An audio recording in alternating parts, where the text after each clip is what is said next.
मनुष्य थक जाता है। यह बात कहने में बहुत साधारण लगती है, लेकिन यह थकान शरीर की नहीं होती। शरीर तो रोज चल रहा है, उठ रहा है, बैठ रहा है, काम कर रहा है। थकता है मन। और मन की थकान की सबसे बड़ी पहचान यह है कि आदमी भीड़ में होते हुए भी अकेला महसूस करने लगता है।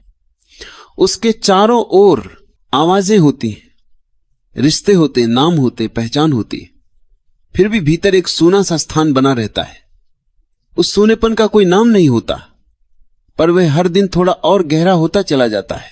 मनुष्य अक्सर सोचता है कि शायद किसी चीज की कमी है। कभी लगता है पैसे की कमी है, कभी साथ की कमी है, कभी सम्मान की कमी है। पर सच यह है कि जो कमी महसूस हो रही होती है वह बाहर की नहीं होती। बाहर सब कुछ होते हुए भी भीतर कुछ नहीं टिकता। जैसे हाथ में रेत पकड़ने की कोशिश करो, मुट्ठी जितनी कसते जाओ रेत उतनी ही फिसलती जाती है। यहीं से बेचैनी जन्म लेती है, बिना कारण की बेचैनी। आदमी पूछता है, मैं ठीक हूं फिर भी मन ठीक क्यों नहीं है?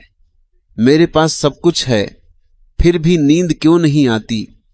इसका उत्तर कहीं लिखा हुआ नहीं मिलता, क्योंकि यह उत्तर शब्दों में नहीं, अनुभव में छिपा होता है। जब मन थकता है तब आदमी सहारा ढूंढता है, कभी किसी व्यक्ति में, कभी किसी विचार में, कभी किसी आशा में। पर हर सहारा कुछ समय बाद बोझ बन जाता है, क्योंकि आदमी उसे पकड़े रहता है, और जो पकड़ा जाता है वह अंततः थका देता है। यही एक बहुत महीन अंतर समझ में आता है, उम्मीद और भरोसे का अंतर। उम्मीद हमेशा भविष्य से जुड़ी होती है, वह कहती है आगे सब ठीक हो जाएगा। भरोसा वर्तमान में होता है, वह कहता है अभी जैसा है उसी में मैं टिका हूं। उम्मीद टूटती है क्योंकि भविष्य अनिश्चित है। भरोसा टिकता है क्योंकि वह किसी परिणाम पर निर्भर नहीं होता। जीवन में एक समय ऐसा आता है जब आदमी समझ जाता है कि अब तर्क से बात नहीं बनेगी। तर्क सवाल करता है और सवाल कभी समाप्त नहीं होते। हर उत्तर एक नया सवाल पैदा कर देता है। मन जितना समझना चाहता है उतना ही उलझता चला जाता है। जब समझ थक जाती है तब भरोसे की आवश्यकता होती है, और यह भरोसा किसी विचार में नहीं, किसी सिद्धांत में नहीं, बल्कि एक गहरे भाव में जन्म लेता है। एक ऐसा भाव जो कहता है कि मैं सब कुछ समझ नहीं सकता फिर भी जीवन चल रहा है। यहीं से शिव का भाव भीतर उतरना शुरू करता है। शिव कोई नाम भर नहीं है, कोई मूर्ति भर नहीं है। शिव उस स्थिति का नाम है जहां आदमी लड़ना छोड़ देता है, जहां वह यह स्वीकार कर लेता है कि सब कुछ मेरे वश में नहीं है। शिव को लोग शक्ति समझते हैं, पर शिव की सबसे बड़ी शक्ति स्थिरता है। आंधी चल रही हो तब भी जो भीतर अडिग रहे वही शिव है। जीवन में कितनी ही घटनाएं घटती हैं, कुछ अनुकूल कुछ प्रतिकूल, पर हर घटना आदमी से प्रतिक्रिया मांगती है, और प्रतिक्रिया में ही आदमी टूटता है। शिव प्रतिक्रिया नहीं करते, वे साक्षी हैं, और जब आदमी साक्षी होने का स्वाद चख लेता है तब जीवन की धार बदल जाती है। दुख आता है पर डुबोता नहीं, भय आता है पर जकड़ता नहीं, पीड़ा होती है पर पहचान नहीं बनती। मनुष्य अक्सर शिव को तब याद करता है जब सब कुछ बिखर जाता है, जब रास्ते बंद हो जाते हैं, जब अपने भी समझ में नहीं आते, जब भविष्य अंधकार जैसा लगने लगता है। लेकिन वही समय होता है जब भरोसा जन्म ले सकता है। शिव के भरोसे जीवन की राह का अर्थ यह नहीं है कि कठिनाई नहीं आएगी। कठिनाई तो आएगी, क्योंकि जीवन गति है। पर फर्क इतना होगा कि अब आदमी हर कठिनाई को शत्रु नहीं मानेगा, वो देखेगा यह भी जीवन का एक रंग है। जब भरोसा भीतर उतरता है तब आदमी शिकायत करना छोड़ देता है। शिकायत इसलिए नहीं छूटती कि सब ठीक हो गया, बल्कि इसलिए छूटती है कि शिकायत का बोझ बेकार लगने लगता है। आदमी समझता है कि रोने से कुछ बदलता नहीं, और स्वीकार से बहुत कुछ बदल जाता है। स्वीकार का अर्थ हार मानना नहीं है। स्वीकार का अर्थ है इस क्षण से लड़ना बंद करना। जैसे नदी पत्थरों से लड़ती नहीं फिर भी आगे बढ़ती है, उसका बहना ही उसकी शक्ति है। शिव का भाव नदी जैसा है, शांत, गहरा, निरंतर। बाहर से कभी कभी उग्र दिखता है, पर भीतर हमेशा स्थिर रहता है। जब यह भाव आदमी के जीवन में उतरता है, तब वह अपने दुखों को भी देखने लगता है, उनसे भागता नहीं। दुख से भागने वाला व्यक्ति जीवन से भी भागता है, और जो दुख को देख लेता है वह जीवन के करीब आ जाता है। शिव के भरोसे चलने वाला व्यक्ति दुख से प्रश्न नहीं करता, वह उससे सुनता है, और जो सुना जाता है वही धीरे धीरे हल्का हो जाता है। मनुष्य को सबसे अधिक थकाता है नियंत्रण का भ्रम, यह मानना कि सब कुछ मेरे हाथ में होना चाहिए। यह भ्रम जितना गहरा होता है, पीड़ा उतनी ही बढ़ती है। शिव का भरोसा इस भ्रम को धीरे धीरे ढीला करता है। जब आदमी यह मान लेता है कि कुछ बातें मेरे वश में नहीं हैं, तभी वह सच में मुक्त होता है। यह अजीब लगता है, पर यही सत्य है। नियंत्रण छोड़ते ही भीतर शांति उतरने लगती है। जीवन की राह हमेशा सीधी नहीं होती। मोड़ आते हैं, अंधेरे आते हैं, थकान आती है, पर जो शिव के भरोसे चलता है वह हर मोड़ को आखिरी नहीं मानता। वह जानता है राह अभी बाकी है। यह भरोसा किसी शब्द से नहीं आता, यह धीरे धीरे अनुभव से जन्म लेता है। ठहरने से, मौन से, स्वयं के साथ रहने से। जब आदमी कुछ न करे और फिर भी जीवन चलता रहे, तब भरोसा गहरा होता है। शिव के भरोसे का अर्थ है हर क्षण को पकड़ने की कोशिश छोड़ देना। जो है उसे होने देना, जो नहीं है उसके लिए रोना बंद कर देना। यह अभ्यास नहीं है, यह समझ है, और जब यह समझ उतरती है तब जीवन हल्का होने लगता है। समस्याएं कम नहीं होती, पर मन भारी नहीं रहता। दुख समाप्त नहीं होता, पर पीड़ा नहीं बनता। जब मन हल्का होने लगता है, तब जीवन वैसा ही रहता है जैसा पहले था, पर देखने वाला बदल चुका होता है। घटनाएं वही होती हैं, लोग वही होते हैं, परिस्थितियां वही रहती हैं, लेकिन भीतर कुछ खिसक चुका होता है। अब आदमी हर बात को पकड़ने नहीं दौड़ता। अब वह हर मोड़ पर प्रश्न नहीं खड़ा करता। अब वह हर दुख को अपने ऊपर लिखी इबारत नहीं मानता। यही वह जगह है जहां भरोसा सिर्फ शब्द नहीं रहता, जीवन की चाल बन जाता है। आदमी चलते चलते रुकने लगता है, रुक कर देखने लगता है, और जो रुक कर देख लेता है वह बहुत सी बातों से अपने आप मुक्त हो जाता है। पहले मनुष्य जीवन से लड़ता है। उसे लगता है कि जीवन उसके साथ अन्याय कर रहा है। क्यों मेरे साथ ऐसा हुआ? क्यों मेरे हिस्से में ही यह पीड़ा आई? क्यों सब कुछ उल्टा हो गया?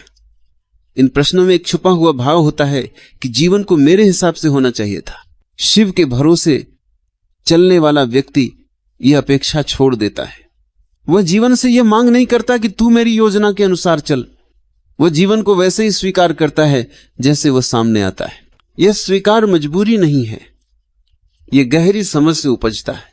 जब स्वीकार भीतर उतरता है, तब भय का आकार बदलने लगता है। भय जाता नहीं है, पर उसका दबाव कम हो जाता है। पहले भय सिर पर बैठ जाता था, अब वह दूर कहीं दिखाई देता है। जैसे बादल आकाश में होते हैं, पर आकाश नहीं बन जाते। दुख भी ऐसा ही हो जाता है। दुख आता है, ठहरता है, फिर चला जाता है। पहले दुख पहचान बन जाता था। आदमी कहता था मैं दुखी हूं, अब वो कहता है दुख आया है। यह छोटा सा अंतर जीवन की दिशा बदल देता है। शिव का भाव आदमी को यही सिखाता है कि जो कुछ भी आता है वह मैं नहीं हूं, मैं उससे बड़ा हूं। यह भाव अहंकार से नहीं आता, यह विनम्रता से आता है। यह जानने से आता है कि मैं देखने वाला हूं, घटने वाला नहीं। जब यह बात भीतर बैठ जाती है, तब आदमी जीवन की कठिन राह पर भी सीधा खड़ा रह सकता है। पहले वह हर ठोकर पर टूट जाता था, अब वह ठोकर को भी राह का हिस्सा मान लेता है। शिव के भरोसे जीने वाला व्यक्ति शिकायत नहीं करता। इसलिए नहीं कि उसके पास शिकायत करने का कारण नहीं है, बल्कि इसलिए कि उसे शिकायत व्यर्थ लगने लगती है। शिकायत मन को और भारी कर देती है, और वह अब हल्का रहना चाहता है। अब आदमी किसी से यह नहीं पूछता कि मेरे साथ ऐसा क्यों हुआ। वह पूछता भी है तो भीतर से नहीं हिलता। प्रश्न आता है और चला जाता है। उसका जीवन प्रश्नों पर टिकना बंद कर देता है। धीरे धीरे भीतर एक शांत दृढ़ता जन्म लेती है।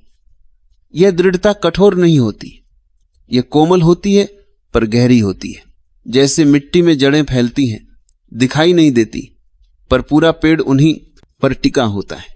शिव के भरोसे चलने वाला व्यक्ति भाग्य को कोसता नहीं, वह भाग्य को देवता भी नहीं मानता।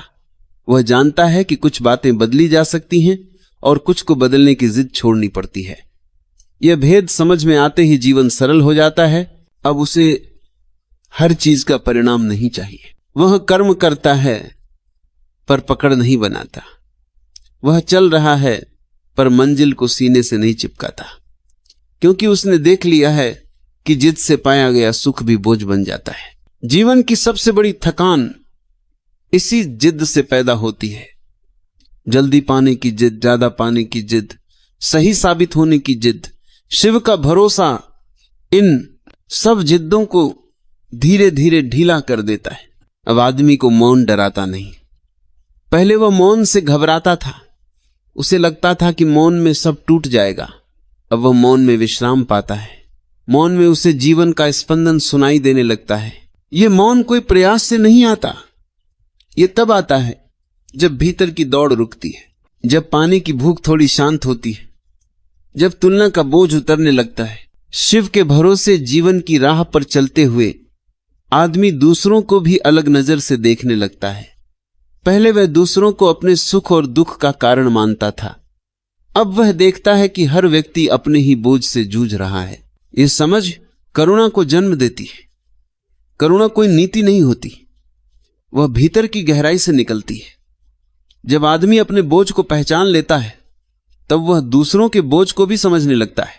अब वह हर बात पर प्रतिक्रिया नहीं करता।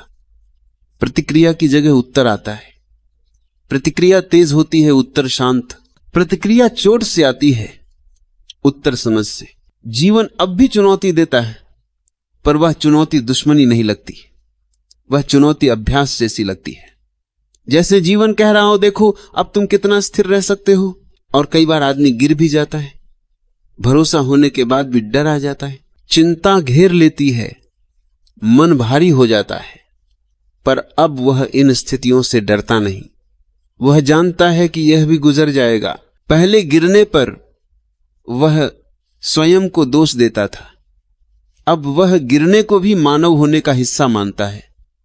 यह स्वीकार उसे और मजबूत करता है। शिव का भरोसा आदमी को असाधारण नहीं बनाता, वह उसे साधारण बनाता है। और साधारण होना ही सबसे बड़ी शांति है। असाधारण बनने की दौड़ ने ही आदमी को थका दिया है। अब जीवन में छोटे छोटे क्षणों का स्वाद आने लगता है। बिना किसी कारण के बैठ जाना अच्छा लगने लगता है। बिना किसी उपलब्धि के सांस लेना पर्याप्त लगने लगता है। जीवन की राह अब बोझ नहीं लगती, भले ही कठिन हो, क्योंकि आदमी अब उसे ढो नहीं रहा, बस चल रहा है। अंत में कोई निष्कर्ष नहीं बनता, कोई वाक्य ऐसा नहीं आता जो कहे कि यही सत्य है। बस भीतर एक सहज भाव रह जाता है कि जैसा है ठीक है, और इस ठीक होने में कोई समझौता नहीं, कोई हार नहीं। शिव के भरोसे जीवन की राह पर चलने वाला व्यक्ति जीवन को जीतने नहीं निकला होता, वह जीवन के साथ चल रहा होता है।